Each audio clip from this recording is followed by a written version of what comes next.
What is going on, everybody? Welcome back to Unbroken Arrows. As always, I'm Catherine. And I'm Greg. And today we have Greg Wagner with us. Greg Wagner currently serves as the Communications and Marketing Specialist and Manager for the Nebraska Game and Parks Commission.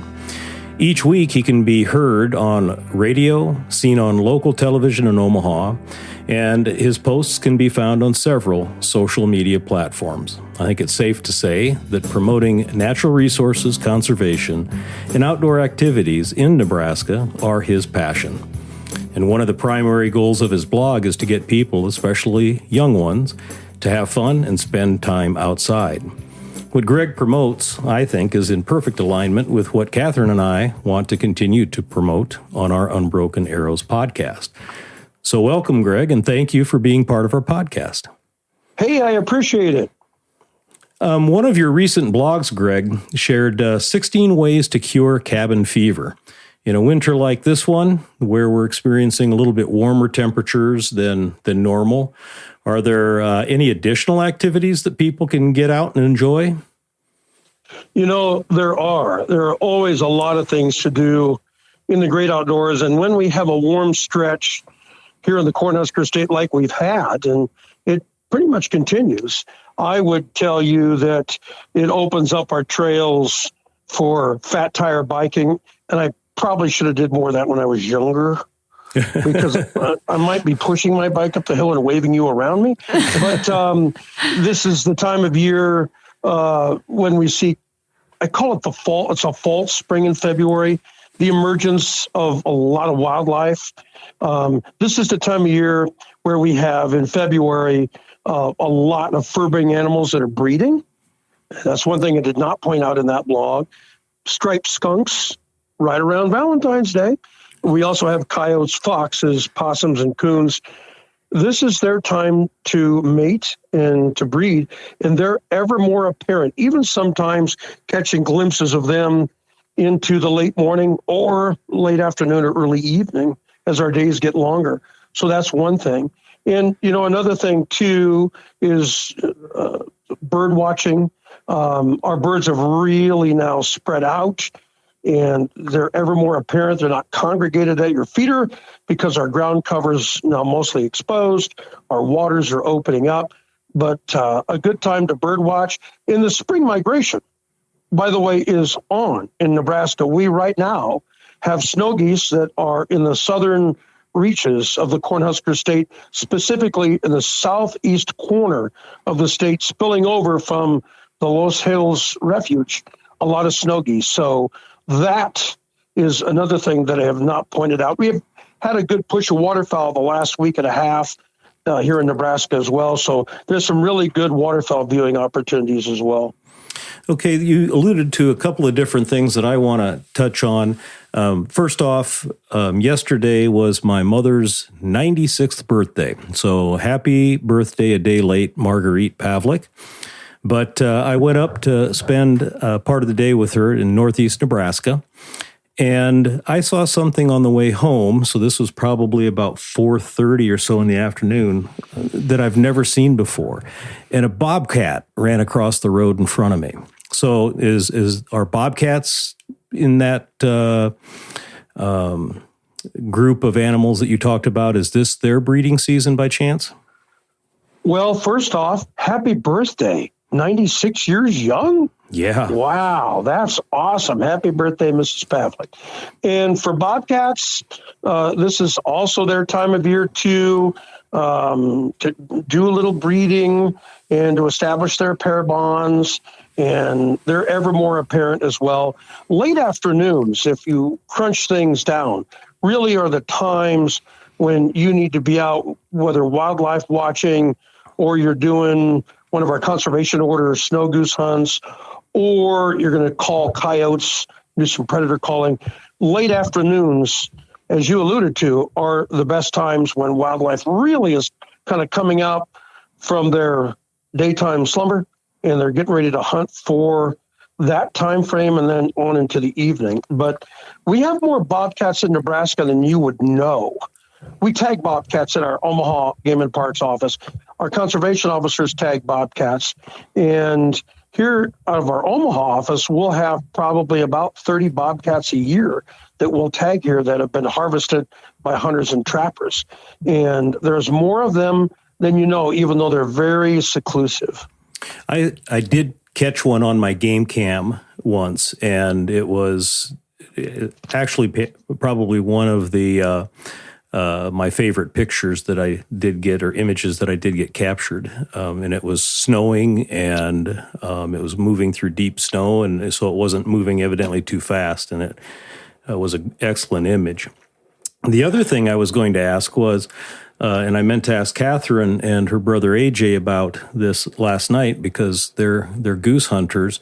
Also on the way back, I saw 3 very large, what I thought were geese or snow geese, flying north, which in February, I thought that was pretty early. Not really. Our spring migration doesn't really start in spring. Okay. It starts in late winter, and it's already underway with our warmer conditions and south, southeast, southwest winds a-blowing.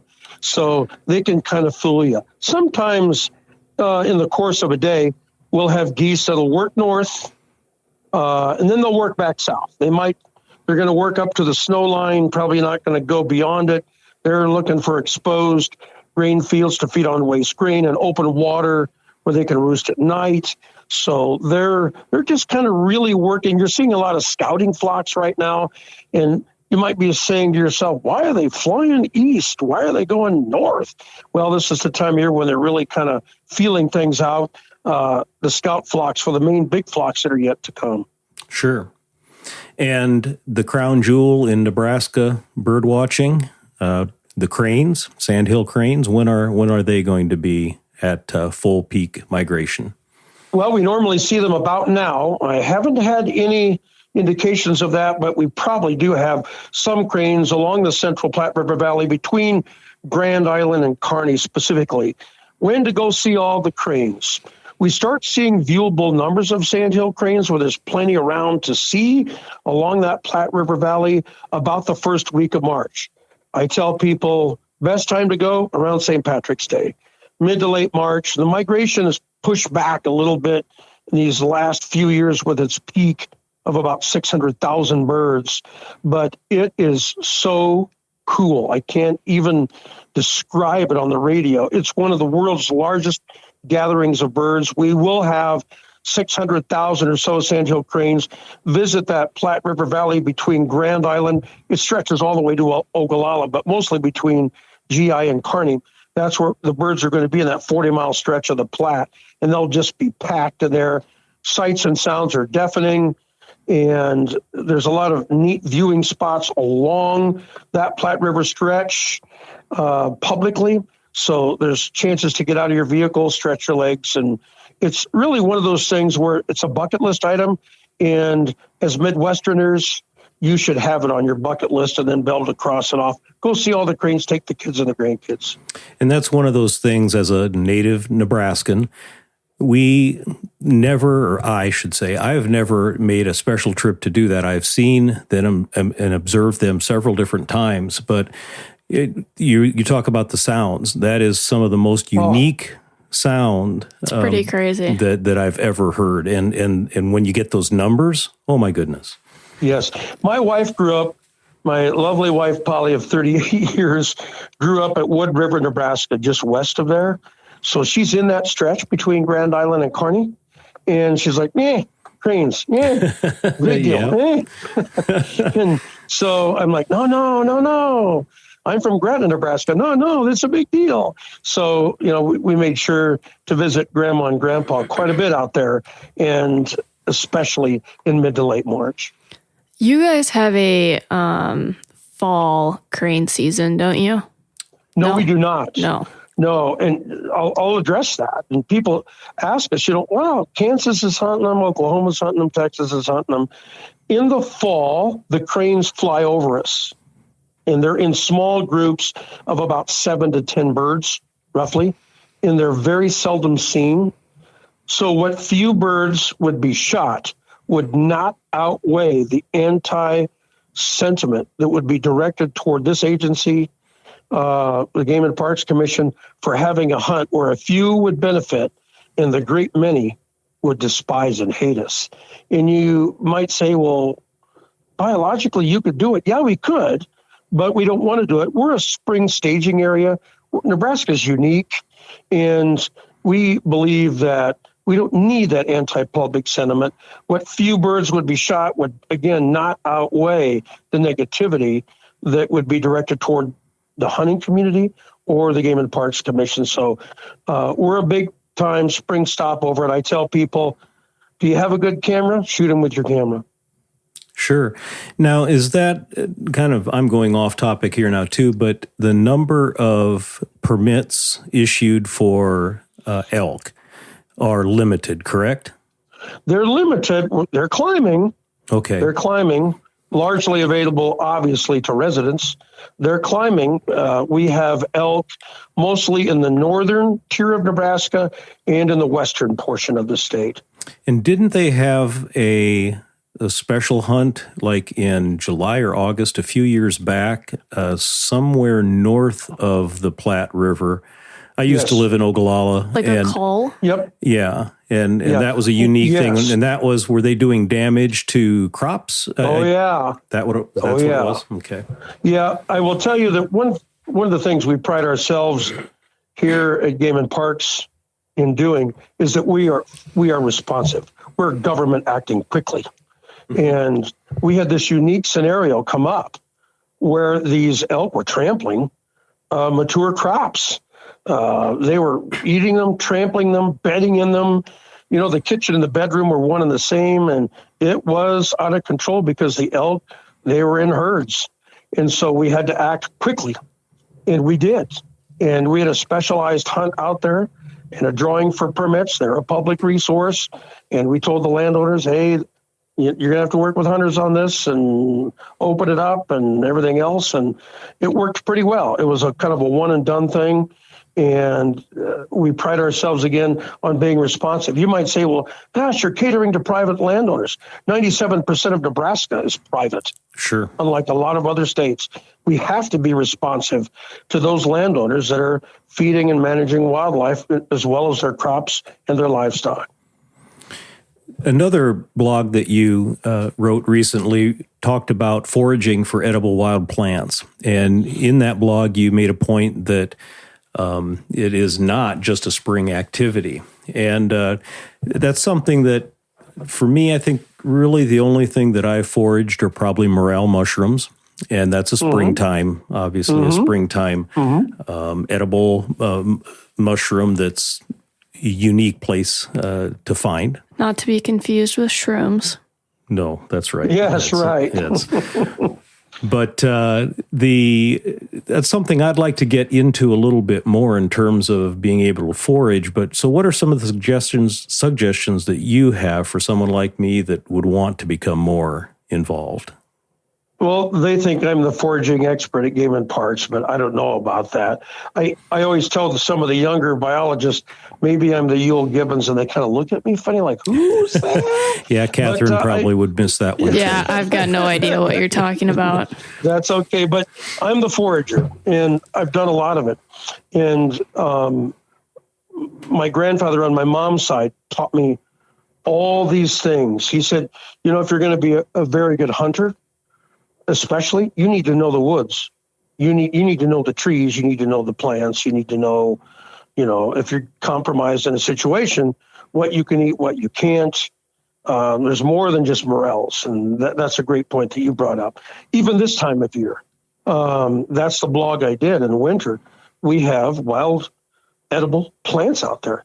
We have cattails. All parts of the cattail are edible. They're survival food. You can even go into all kinds of other things like rose hips and the sandhills. I've picked them in January, and my wife has made jelly out of them, really good jelly. And then, I could go on, but it's a year-round thing here in Nebraska. So I would tell you, even with spring that's forthcoming, and everybody's geared into morels, I'm like, well, have you tried the dried saddle? They're like, what? Yes, we have the pheasant back mushroom, and it's a really cool mushroom. It grows alongside or in the same locations as morel mushrooms, and I would encourage people to read up on that. But more so, people ask me, how do I really get to know these other wild edible plants, fungi and everything else? I tell people, link up and go with somebody that you know and trust who does it. There's more of those people out there than you know. Attend one of our outdoor education workshops that we do, and I've done some of them in the spring and in the late summer and in the fall and also in the winter. We have those available. And obviously through the internet and technology, go to those reputable websites that you know and trust, whether it's ours at the Nebraska Game and Parks Commission, the Missouri Department of Conservation. Friends of mine at Missouri have some really extensive information on wild edible plants and fungi as well. Those are some of the tips that I would give you. When in doubt, throw it out. Don't eat it. There are lookalikes on some of these mushrooms and other wild edibles. And when in doubt, don't eat it. When in doubt, throw it out. But if you can really hook up with somebody, maybe it's an old timer in the area, somebody like me, 60 plus, we've been around a while. We know what to look, where to look, and we know what we're picking. And that's good advice, but I'm one of those 60 plus people. And one of the things that we want to try to do with our podcast is I worked for 30 plus years in education, and during that time, the more I became involved with coaching, and then I was into administration, my time in the outdoors decreased. So one of the things that I'm trying to do right now, I'm trying to get re-engaged in those activities that I used to do when I was younger. So I would depend on the youth probably of the area that might be hopefully leading these types of workshops and getting involved as well. So, but that's great advice. And I know that sometimes the workshops through the game and parks are available, but are you aware of like any classes like in Omaha Metro Community College or any place like that? Are there any classes that people could take, maybe even in a non-credit type thing or a continual learning type setting? Yes. Yeah, the University of Nebraska at Lincoln does have some of those available. My friend Iris down there at UNL on the East Campus School of Natural Resources probably is sharper on foraging than I am anymore. And so there are some of those types of things available there. Also at the Hitchcock Nature Center across the river in Iowa, north of Omaha, there are those types of things available up there as well. Our friends across the river in Iowa.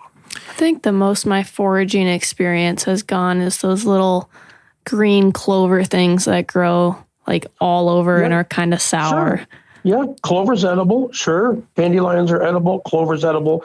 I did a blog, I think it was last year, on weeds, and I said it's not a bad 4-letter word, and I'm going to tell you what's legal about weed. And I did a whole thing on edible weeds, and I included clover, I included dandelions, and basically in your backyard.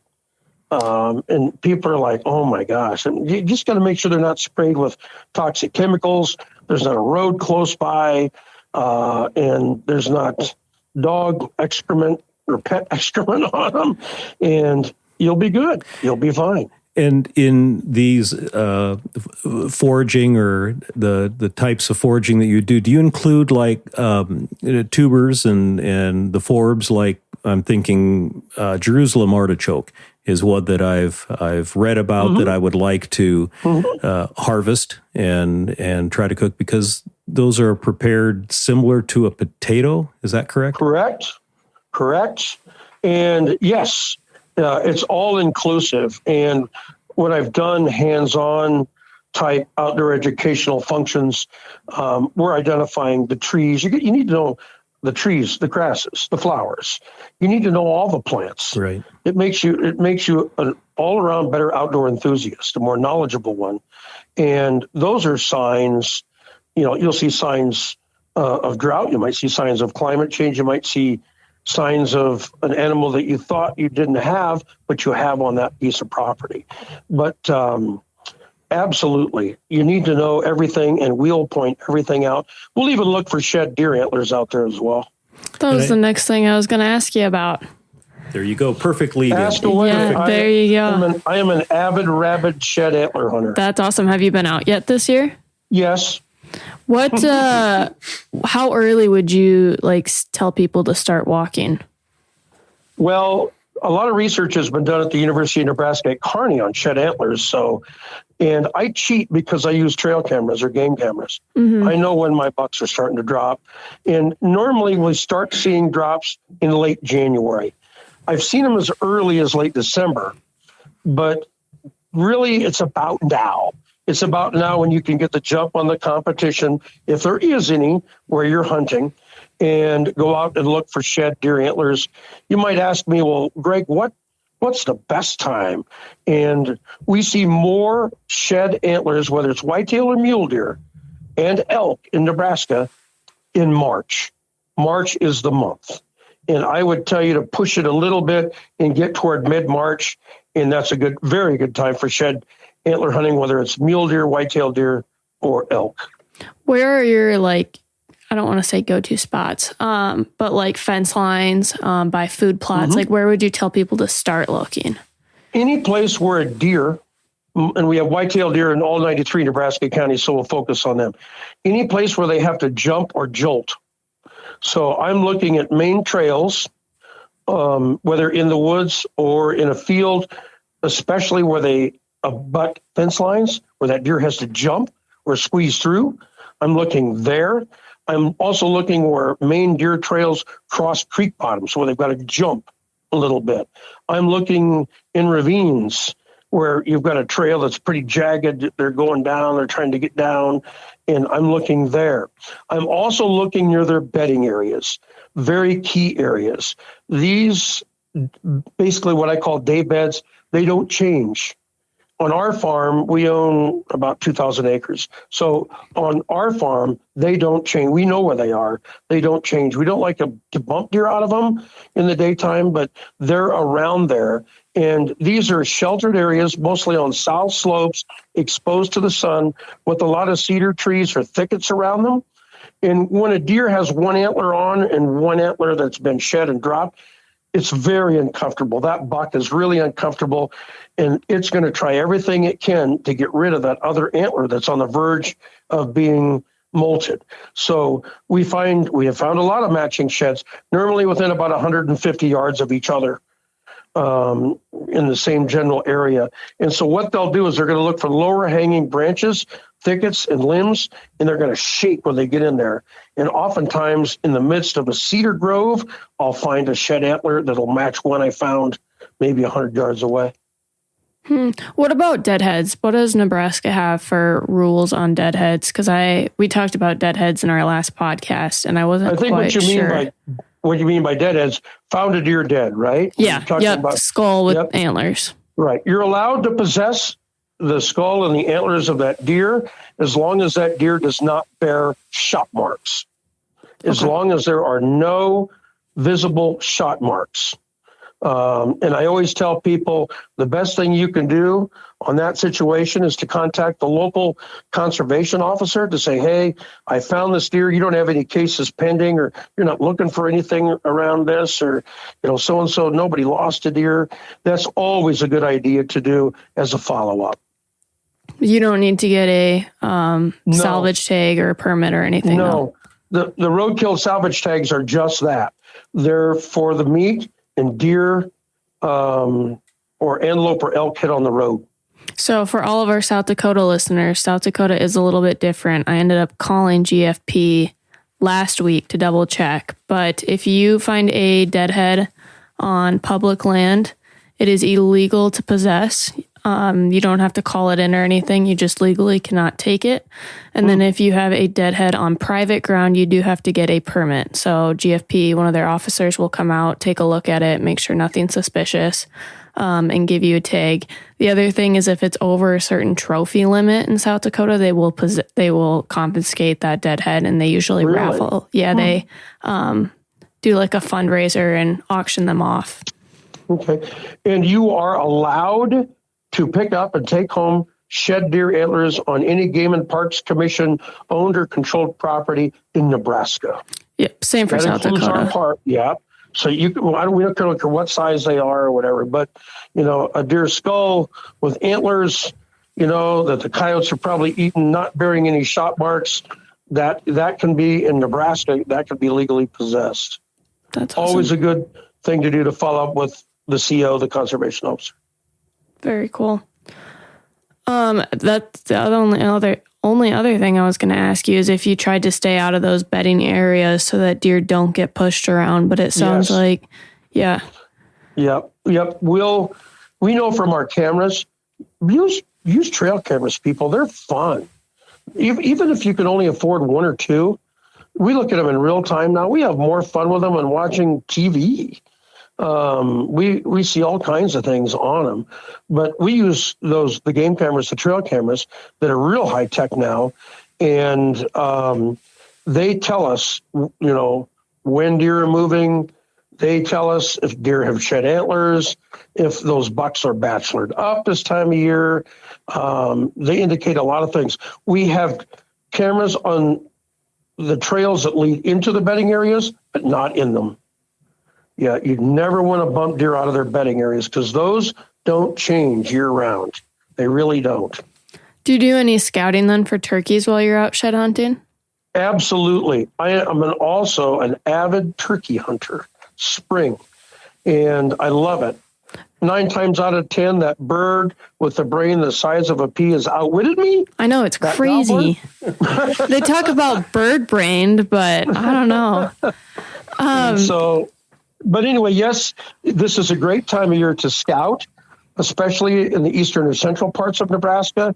The home ranges of our turkeys are not as long as those out in the west are. In the western part of the state are Merriam's-based birds, but this is the time of year you need to get to know individual flocks. You could get to know individual birds. Here comes our game cameras, our trail cameras again. And because ours are running year-round, 24/7, year-round. You might ask, Greg, how many do you guys have up? 9. Okay. 9. And so we're having a ball with them. We're having fun, but we know what's happening with turkeys with the flocks. But nothing is better than getting out and scouting for them. At least getting on some of the minimum maintenance roads or safely along some of the county roads and glassing and listening, whether the turkeys are going to go to a roost at night or coming out of that roost making a ruckus in the mornings. People ask me when they want to come to Nebraska to turkey hunt, what are some of the things that I should gear into? Well, wooded creek bottoms, wooded river and creek bottoms are real quintessential. Cottonwood trees are number one roost tree by research in Nebraska, ponderosa pines in the west. But those big old cottonwoods, if I've got maybe a little grove of them, 7 or 8, they're probably at least 100 years old or older. Those turkeys, bar none, are using those as roost trees. They love those. They also like American elm trees, real tall, old ones that survive the Dutch elm disease as well. But get out, look, listen. Don't be intrusive. Don't bust up flocks. Don't scare them. You don't need to be standing where you're going to put your blind, looking around going, I don't see any birds. You don't want to do that. You need to have at least an idea and quiz your farmers and ranchers on the pathways they're using to feed this time of year. And you can really glass and see what you have for numbers. Don't bust up and things will change, but at least you'll have an idea of the core of that flock and kind of the pathways or their habitualness as far as their daily movements are concerned. And you're talking mainly Easterns, correct? In Nebraska, don't let anybody tell you we have pure strains. Anymore, they're all convoluted. Yeah. I don't know if you know that or not. That's true. It's similar to South Dakota. similar to South Dakota. So what we have in the east, we have Merriam's hybrids, some in the north. We have mostly eastern hybrids along the Missouri River in the eastern third of the state. We have Rio Grande hybrids in southwest Nebraska. I've shot some of them with DNA that we did on them. And the northern tier of Nebraska has Merriam's birds or Merriam's hybrids. And then in the panhandle of Nebraska, our panhandle, predominantly Merriam's birds. We have turkeys in all 93 Nebraska counties. So we did this research. Does the subspecies matter when I got a big gobbler I'm working come in? No. Bam. Boom. What no. are some of the differences in behaviors that you've noticed between like all of these different species, especially the hybrids? There's not much? There's not. A turkey's a turkey. My friend Dr. Michael Chamberlain, one of the foremost experts on turkeys in this country, will tell you, not really. Some of their gobbling activity is a little bit different, and perhaps maybe some of their flock dynamics are a little bit different, but by and large, and I was talking to Luke Meduna, our big game specialist. Turkey's a turkey. It's going to do what it's going to do, and that's how it is. So when I'm hunting out west, I don't change my tactics at all. I'm hunting Rio hybrids or I'm hunting Merriam's hybrids. I'm not changing them from Gretna, Nebraska to Eustis, Nebraska. I'm not changing what I do. Not at all. Not for turkey hunting. Are there any tips? We did one of our podcasts. We did cover kind of a turkey 101 just because in the spring, when the hunting seasons start to wind down, it's something that people can start to gear up for or ramp up for is turkey hunting and practicing your calls and those types of things. What are some of the, in your opinion, the most important things to try to get more proficient at with regard to hunting that bird with the pea-sized brain? Spending more time outdoors hunting them. I hunt them with a bow. I hunt them with a shotgun here in Nebraska. I tease people in South Dakota, say, oh yeah, you got more pheasants. I got more turkeys down here. I really do. I got a lot more birds. But anyway, so with our turkeys, I would say do practice calling. Calling is a little overrated. Most of the newbies that I go with will overcall. It's like, the turkey's going, pew, pew, pew, pew, pew, pew, pew, pew. I'm like, stop. But use your calls sparingly. Have a variety of calls. I love my slates. I'll have a raspy box with me, but my diaphragms are probably my go-to calls. But if I have a bird hanging up, doesn't really want to come in, not really to my decoys, and I'm in my blind, he's not wanting to come in, I'll switch calls and do some soft yelps on a slate. And about 9 times out of 10, I got that gobbler running. On decoys, you get what you pay for. I do use decoys and use real decoys, the most realistic decoys, that is. I use Dave Smith decoys. I use Avian X decoys. Very realistic decoys. Don't skimp on the price of a decoy. Yes, we hunt from blinds. Absolutely, we're hunting from blinds, especially with kids and newbies, no question. Early in the season when I'm bow hunting, that group of decoys that you're positioning needs to look like a small flock. You need to put all your decoys out there that you have. And I'll have probably about 10 of them out in the early portion of the season for archery. When we shift gears mid to late April for shotgun, I'm probably not going to put out many decoys at all. I tell everybody, let the birds dictate what you do. Let them tell you what to do. If they're talking, you talk. If they shut up, you shut up. And that's how it goes. Let them dictate to you what you're going to do. And late in the season, I get into May, beyond May Day, I probably don't have any decoys out. I don't have any. I'm just calling. The last couple of years, I have taken Catherine turkey hunting in Nebraska. And the first year that we went, the weather was, and this would have been right when it opened archery season. Mm-hmm. And the weather was fairly decent, and we saw some birds, heard more than we saw. And then last year, there was still quite a bit of snow on the ground. It was cold. And so what are the factors that are going to impact when they start to break up from those big groups? Hunt the bluebird days. That's what I tell people. We play the weather. We don't hunt on inclement weather days. We do not. I'm going to hunt a beautiful day. And you might say, well, Greg, can you define that? And your archery season opens March 25th. What does that day look like if it's going to be a good turkey day? Oh, maybe a day like, today down here in Nebraska. Highs in the upper 50s, slight wind. I need a little bit of wind. I don't like everything still. Little bit of wind, ground cover almost entirely exposed. My field's exposed. That's what I'm looking at. I hunt bluebird days. What's my ultimate day to turkey hunt? High in the low 70s, just a slight bit of wind, and a beautiful bluebird day with the birds singing. I'm gonna shoot a gobbler. And what we do is we've roosted our birds. We know where they roost. That's another thing. You don't bump deer in their beds, and you don't bump turkeys out of their roost trees ever. Most people will try to set up too close to them. You need to be at least about 125 yards or more away from them. And so we're set up when they're going to come down, they're going to shake the doldrums off a little bit, and they'll talk a little bit, and then they get silent. And that's now I gotcha. And they may come into your decoys silent. Mostly in the early archery part, they do. And one of the things that we're doing is that when they're on the roost, they're talking to us.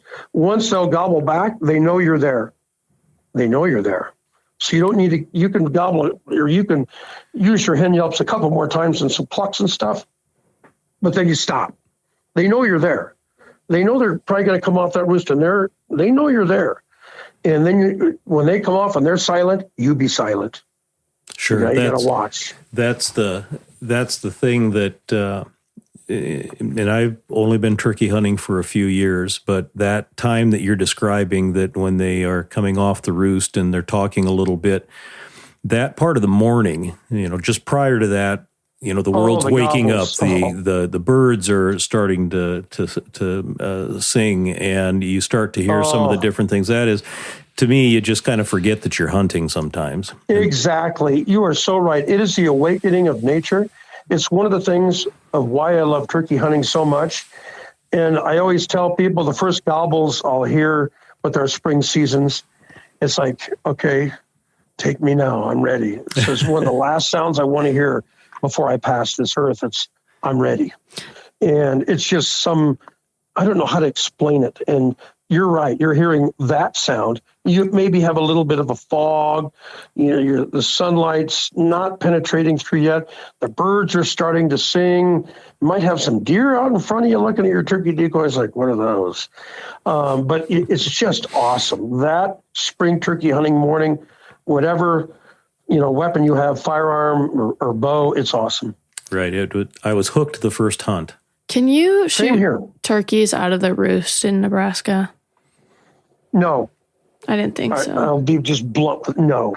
Yeah, I didn't think so. No, I tell people, with turkey hunting, you need to know the ins and outs and everything else. You need to know the ethics, and no, you cannot. No, get on the ground, get like the rest of us. You can buy a cheap blind. You don't have to be fancy. We put some carpeting down with the kids, so when I drop my calls, I can find them. And couple decoys and call. And the fun of the spring hunt is to call them in. Right. We do not pass shoot birds. We will only shoot birds we have called in, decoyed. And we're a little snobbish like that. But we're not great callers or anything, and you don't have to be a great caller. Right. That's one of the things that I've learned as well, because I am not a great caller. But you mentioned that they know where you're at, or they know that you're there. And one of the first times I called a bird in, it was just one call, and it probably came from 50 or 60 yards away, and then stopped like 10 feet in front of me. And was looking right at me. Where are the girls? Yeah, it had no doubt as to where I was or where that sound came from. So Yes, and spring turkey hunting represents one of the fastest growing outdoor lifestyles. Ice fishing is one of them in the country. Spring wild turkey hunting is another one. The trouble that a lot of us with our turkeys are dealing with, we're dealing with lower bird numbers that we did not have 10 to 15 years ago. Anybody from about Nebraska, if you make a line across the country and go south, we're all dealing with lower numbers of turkeys, and it's a big question mark. Everybody points to nest predators and climate change and weather and everything. It comes down to habitat, number one, but we're currently researching that with University of Nebraska at Lincoln students. And that was my next question, because just in the time that I've hunted, I've noticed, and just before I even hunted, the times you see turkeys in the wild, whether you're, while you're driving either country roads or even highways, but I've seen a noticeable decrease in the total numbers. So that's true. real. That's not something. That is real. And people will say, well, in Omaha, for example, where I'm based, there's lots of turkeys in town. What do you tell me there's lower numbers? Well, what we call our town turkeys, those numbers have remained stable and maybe slightly increased. But in the countryside, where there's more factors they've got to deal with, our numbers on those birds are down. And I don't know what South Dakota is like, but Nebraska, Iowa, and our neighbors to the west, you get into Colorado, Wyoming, their numbers are down. Kansas is down. My friends in South Carolina, their numbers are down. Georgia's down. And so we're all like, what's happening here? What is so widespread that has dropped our numbers? And that's what we're researching at UNL big time. And you did say, though, that the number of turkey hunters has increased, but that's not would not be a factor per se in this decrease. That is correct. And we took one of the permits that you're eligible to get away last year. This will be our second year of giving you 2 permits to take basically bearded birds. In the past, beyond 3 years ago, you could take 3. So we dropped that. We put a non-resident quota on the number of permits coming. And we said you can't shoot 2 birds at one time. You can shoot 1 bird one day and 1 bird the next, which none of us at turkey hunt want to get done anyway that quick. Sure. And I've encouraged hunters, too, to just be selective. Sure. Just be selective. And, it's would I shoot a bearded hen? No, I let them go. I don't want to shoot a bearded hen. They can bear live young like any other hen can. They just have an appendage of feathers. They just have a beard. Sure. 1 in 10 in Nebraska have beards. So I tell people, you might pass on those. It's legal. No one's going to condemn you for being legal and shooting one with a youth or somebody else. And what's interesting, too, is in the early portion of the archery season in Nebraska, opening up March 25th, the first couple of weeks, it's better to shoot a jake than a big gobbler. You know why that is? Nope. Because the jakes are not effective at breeding. Oh, okay. Not like the big gobblers are. They're effective. They're very effective in that breeding phase early on. And it's a bird you really don't want to take out. And here comes some of the research on that, too. So almost better to shoot a jake. And Mother Nature creates a surplus of those jakes anyway, a surplus of those young male birds. So then that was my next question, that is one of those topics then of research with regard to the declining numbers, that the possibility of mature toms are being harvested at a higher rate than, say, the jakes are. Yes, at a critical juncture. Yep, for breeding. But we're also looking at nest predators, which is a hot topic. We're looking at what weather extremes are happening. Drought, we know, has had an impact negatively on a lot of our upland game birds, of which the turkey is the largest one. So there's a lot of factors. Dr. Michael Chamberlain, again, this foremost expert in the nation, you should have him on your podcast on turkeys. He'll tell you it's a death of 1,000 cuts. We think it's a combination of a lot of factors that have all aligned and happened over the course of a few years. Bang. Well, and regardless whether I think you're talking turkeys or pheasant or deer, any along those things, it's a complex web because the factors are multiple, and the types of things that the wild animals are encountering vary day to day, maybe hour to hour, but year to year for sure with regard to drought and abundance of food or lack thereof. So, yep, habitat is the key. There's no question about that. Food, water, cover, space. How much of it? Is there an ample amount of it? There's a lot, and it varies with species, obviously. We're dealing with lower deer numbers in Nebraska as well. So it's not just the turkeys that are on the low side. Our deer numbers are lower as well. We don't have the deer that we had 10 to 15 years ago, nor do we want the number of white-tailed deer that we had if you're farming or ranching 10 to 15 years ago. And I think we want to maybe there are a couple of different topics that we want to expand upon, and hopefully maybe we might be able to find time in the future to have you on our podcast again. But one of the things that I want to mention is that you are in your 45th year of working at the Nebraska Game and Parks, and congratulations on that. That is thank quite you. an I couldn't get a job anywhere else. Yeah, I'm job sure. at any drive-through, I'd be fired anyway for the second person three.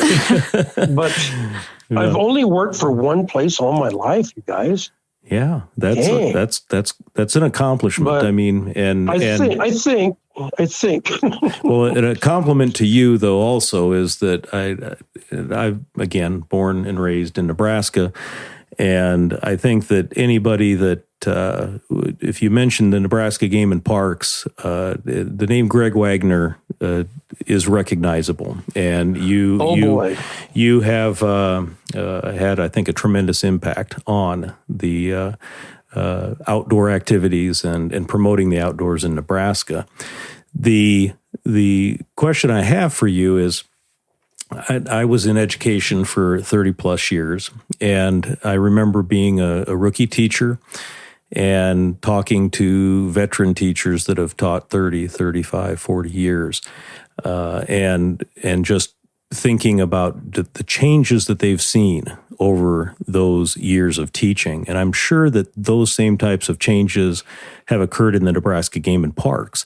Are there any that really jump out at you that are just major differences, major improvements, things that either positive, negative? Yeah.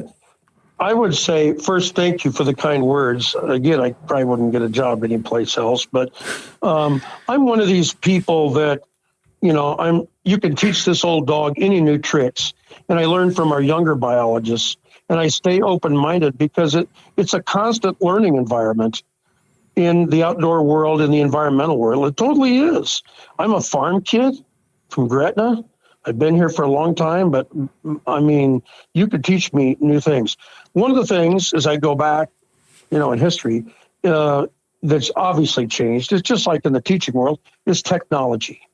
And you might say, well, Greg, you probably don't like that as an old schooler, do you? And I go, I do. I'm on Twitter, Facebook, Instagram, LinkedIn. You'll see me probably too many places, and I blog. But no, I'm like, embrace it.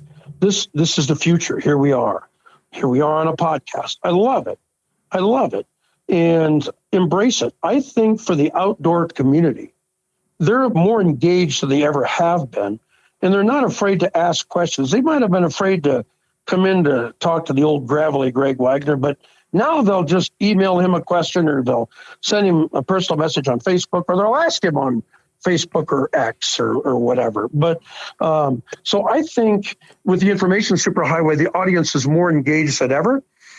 I think even with conservation, they're more politically engaged than they ever have been. It's instant news and instant everything. I think our officers have had to deal with neighborhood apps a lot, where someone says, I saw a coyote in my backyard and had a rabbit in its mouth. What are you going to do about it? But that's okay. The circle of life. It's a chance to inform and educate, isn't it? So I'm the embracer of these things. I'm not the person saying I'm not doing that or we don't need to do that. But I will tell you that I still think the best way to learn is hands-on in the field. And I will do, and I do a lot of that with school children or outdoor education workshops. It's the best. You can take your technology with you. Take your phone. Take pictures of it. If we don't know it, we'll identify it when we get back. But so that's kind of how I view things. And I don't ever want to be looked at as the old war horse. He doesn't want to do that. He doesn't want to go to a meeting. And you're constantly learning. Not a week passes when I don't learn something from all of you, whether it's podcasters or the public. I'll have somebody baffle me with a question, which I love, because that is how you learn, in my opinion. It's like, oh, just when I thought I had all the questions answered. I had a guy from Tennessee ask me, can I hunt pheasants from a hot air balloon? Well, I've never had that one. He goes, I'm serious. What was the answer? Yeah, what is the answer? I got to know. The answer, it was a conveyance, and the answer was no. And the FAA said no. We had to really research that one. You think you could? Ground crew and dogs and everything. I'm like, really? Huh. And the answer was no. The FAA said no because he's too close to the treetops and power lines, and evidently, so he can shoot pheasants. They told him no. So you think, like in Texas, you know how they shoot hogs out of a helicopter? I bet you could hog hunt out of a hot air balloon. I don't know. Maybe that. You might ask me. You might ask, do you have hogs in Nebraska? No. Do we want them? No. Yeah. Absolutely, positively not. No. In fact, we have Sam Wilson is our carnivore biologist, or basically our mountain lion and fur break specialist. But Sam is one of the foremost experts on hogs in the country. So we have to farm him out a little bit. But everybody says, well, if you get him, you can just hunt him. How's that working out in Georgia? How's it working out in Texas? Yeah. How's it working out in Alabama before them? No, thank you. It's not. Yeah, we don't want them. Our agriculture doesn't need them. But anyway, so the point is, never dull moments. Sure. And a lot of dead things and plants come in my office. I had a guy, at one time, about 3 years ago, it goes, hey, I got one of your critters in the back of my truck. I go, is it camper shell? Yeah. You just come out and look at it. You got any welding gloves? I go, oh, yeah. I look at it. It's a bald eagle with a crown on its head. It's going, oh, no. Like, oh, okay. I'm going to need another officer here with me. But there are never dull moments. And most people are well-intended and well-meaning for wildlife. And the few that are not, we'll visit you. We'll find you. Trust me.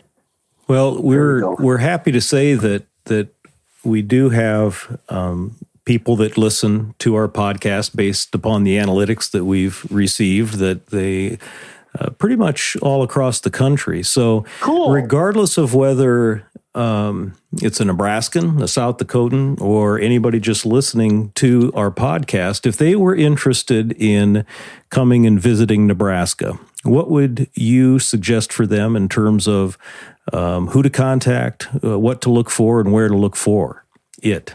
I would start with our website. Yeah, I'm starting with technology, outdoornebraska.gov. But I would tell you, right where we sit in this country, we are the mixed bag capital for fishing, hunting, kayaking. I mean, pick something. And you'll meet some of the nicest folks you'll ever meet here in Nebraska, as you would in South Dakota or any of the other Midwestern states. But we have a little bit of everything in Nebraska. And if you think Nebraska's all flat, boring farmland with telephone poles, you're wrong.